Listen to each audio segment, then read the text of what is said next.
નમસ્કાર, વંદે માતરમ. હું પટેલ હેમાંગીની શ્રી વશિષ્ઠ વિદ્યાલય વાવ ગુજરાતી માધ્યમમાં બાળભવનમાં મારી ફરજ બજાવું છું.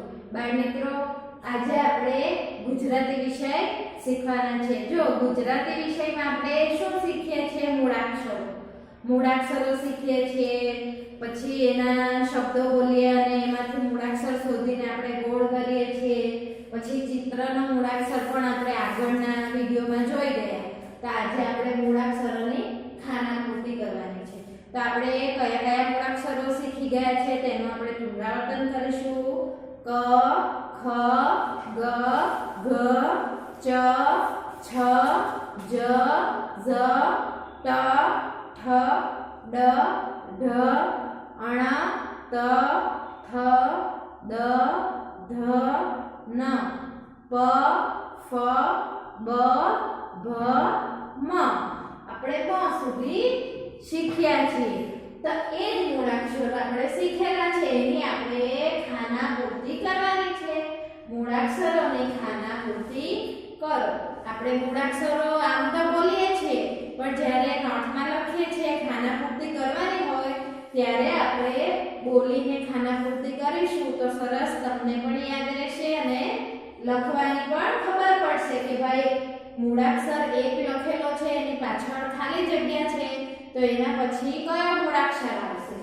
તો ક કમળનો ક લખેલો છે પછી ખાલી જગ્યા છે, ગ લખેલો છે પછી પાછી ખાલી જગ્યા છે.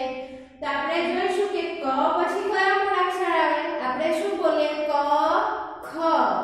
ક કમળનો ક, ખ ખલનો ખ બોલીએ ને. તો એ જ રીતે ક પછી ખ, ગ ગણપતિનો ગ, પછી શું આવશે? ઘરનો ગ. તો આપણે મૂળાક્ષરો શરૂઆતથી જ બોલવાના. ક, ખ, ગ, ઘ, ચ, છ, પછી શું આવશે? જ.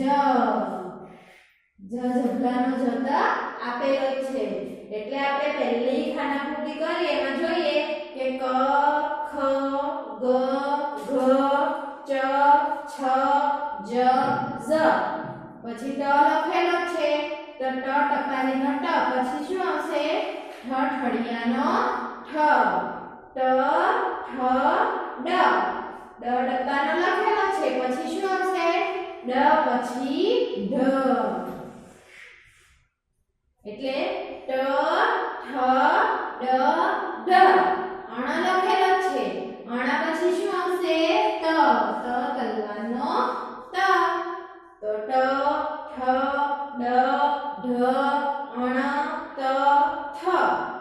થ થળનો થ, પછી શું આવશે? દ, દ દડાનો દ. પછી ધ તો લખેલો છે ધજાનો દ. પછી આવશે નીચે દ, ધ, ન. ન નગારાનો ન. પછી આવશે પ, ન, પ, ફ. ફ ફટાકડાનો ફ. પછી આવશે બ, બકરીનો બ. પછી ભ લખેલો છે તો ભ પછી શું આવશે? મ. એટલે આપણી ખાનાપૂર્તિ મ જ્યાં સુધી આપણે મૂળાક્ષરો શીખ્યા છે ત્યાં સુધી આપણે ખાનાપૂર્તિ કરી દીધી છે. તો શરૂઆતથી આપણે બોલીશું. કદાચ કોઈ આપણે ભૂલી ગયા હોય તો પણ આપણને ખબર પડે કે આપણે કયો મૂળાક્ષર ભૂલી ગયા છે, હે ને? તો આપણે જોઈશું ફરીથી. ક, ખ, ગ, ઘ, ચ, છ, જ, ઝ, ટ, ઠ, ડ, ઢ, અણ, ત, થ, દ, ધ, ન, પ, ફ, બ, ભ, મ. મ સુધી આપણી એકદમ કમ્પ્લીટ થઈ ગઈ ખાનાપૂર્તિ. હવે આપણે બાજુમાં જોઈશું કે ચિત્રને સાચા મૂળાક્ષર સાથે જોડો. અહીં કેટલાક ચિત્રો આપેલા છે અને અહીં મૂળાક્ષરો લખેલા છે. તો ચિત્ર કયા કયા છે? પતંગ છે, બતક, પછી ભમરડો, છત્રી અને મરચું. તો આપણે મૂળાક્ષરો કયા કયા છે? બ, ભ, પ, મ અને છ. તો આપણે ચિત્ર જોવાનું છે કે કયું ચિત્ર છે? પતંગ. તો આપણે પતંગ એટલે પ સાથે આપણે જોવાનું છે કે કયો મૂળાક્ષર પ છે તેની સાથે આપણે જોડવાનું છે. હવે આપણે જોઈશું કે બતકનું ચિત્ર. બતક છે તો આપણે બોલીએ તો શું બોલીએ? બ બતકનો બ, બ બકરીનો બ. એટલે ચિત્ર જોવાનું કે શેનું ચિત્ર છે. તો બ બતકનો બ. તો બ ને મૂળાક્ષરને જોઈને આપણે એની સાથે જોડકા જોડવાના છે. પછી છે ભમરડાનું ચિત્ર. ભમરડાનો ભ, ભમરાનો ભ આવે. એટલે ચિત્ર કોઈ પણ હોય પણ આપણે સાચો મૂળાક્ષર એનો જોવાનો અને પછી એની સાથે જોડવાનો. તો ભમરડાનો ભ. ત્યારબાદ છે છત્રીનું ચિત્ર. તો આપણે મૂળાક્ષર કયો બોલીશું? છત્રીનું ચિત્ર જોઈને આપણે જ્યારે બોલીએ કે છત્રી તો પછી કયો મૂળાક્ષર આવશે? છ. અને છેલ્લું છે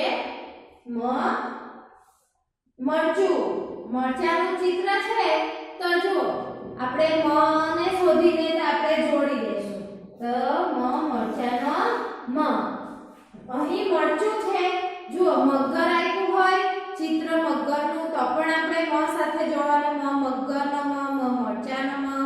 તો આપણે સરસ ચિત્ર કોઈ પણ હોય પણ આપણે સાચો મૂળાક્ષર એનો જોવાનો અને પછી એની સાથે જોડકા જોડવાના. Thank you. વંદે માતરમ.